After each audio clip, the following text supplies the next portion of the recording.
Aujourd'hui, j'ai envie de te proposer quelque chose de différent. Pas une nouvelle stratégie, pas quelque chose à ajouter à ta to-do list, mais plutôt un arrêt. Un moment pour regarder autrement ton parcours. Parce que très souvent, quand on veut avancer, et particulièrement quand on veut perdre du poids, on pense qu'il faut faire plus. Plus d'efforts, plus de contrôle, plus de discipline. Mais est-ce que tu as déjà pris le temps de voir tout ce que tu fais déjà? La majorité des femmes que j'accompagne ont cette sensation de ne jamais en faire assez, même quand elles font attention à leur alimentation, quand elles essayent de bouger plus, quand elles réfléchissent à leurs habitudes, quand elles mettent plein de choses en place. Ce qu'elles voient surtout, c'est ce qu'elles n'ont pas réussi à faire, ce qu'elles auraient dû mieux faire, ce qu'elles ont raté.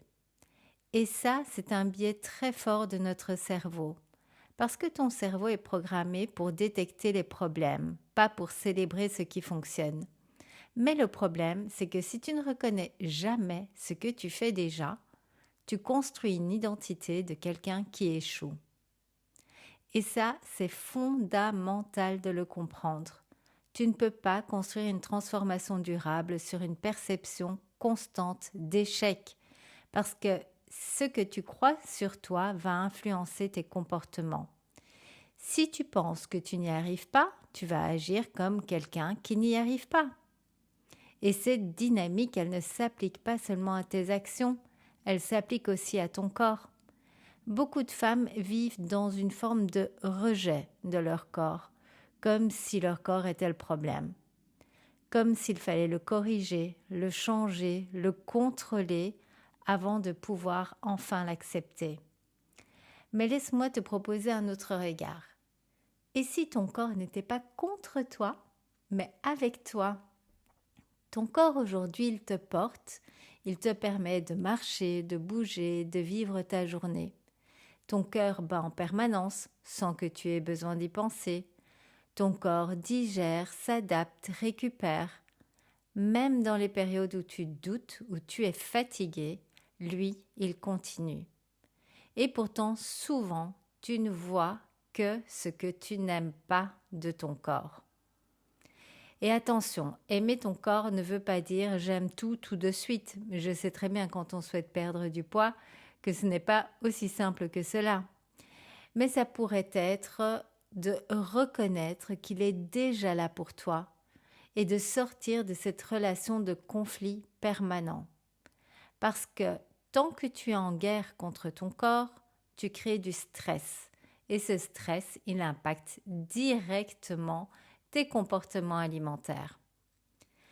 La transformation durable ne vient pas de la punition, elle vient d'un espace plus stable, beaucoup plus apaisé, beaucoup plus aligné. Alors aujourd'hui, j'ai envie de te proposer quelque chose de très simple. Prends juste une minute et pose-toi cette question. Qu'est-ce que mon corps m'a permis de faire aujourd'hui? Qu'est-ce que mon corps m'a permis de faire aujourd'hui? Ici, l'objectif n'est pas de te convaincre, mais l'objectif est de rééquilibrer ton regard, remettre ton corps à sa place. Peut-être que tu as pu marcher, respirer profondément un moment, profiter de la nature, savourer un bon repas, profiter d'un câlin, t'occuper de ta famille. Il y a tellement de choses que notre corps nous permet de faire au quotidien. Je te propose de commencer en notant 3 choses. Juste 3 pour commencer, c'est déjà très bien. Et tu pourras continuer cet exercice les jours à venir parce qu'au plus tu vas y penser, au plus tu vas remarquer à quel point ton corps est déjà tellement magnifique et qu'il te permet de faire tellement de choses.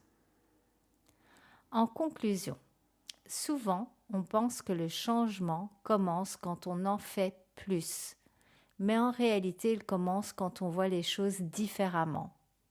Et c'est ce que je t'invite à faire aujourd'hui par rapport à ta vision de ton corps. Au plus tu avanceras en ayant de l'amour pour toi et pour ton corps, au plus facile et au plus beau sera le chemin. On ne construit pas une transformation durable en se rejetant, mais bien en apprenant à se connaître autrement et en ayant de la gratitude pour tout ce que notre corps nous permet déjà de vivre.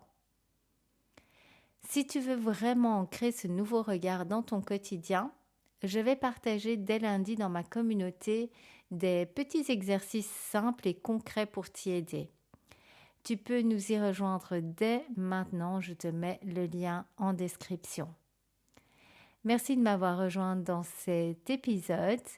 Continue à prendre soin de toi et à poursuivre tes objectifs de bien-être. N'oublie pas que chaque petit pas te rapproche de tes objectifs. Je te dis à bientôt pour un nouvel épisode et d'ici là, prends bien soin de toi.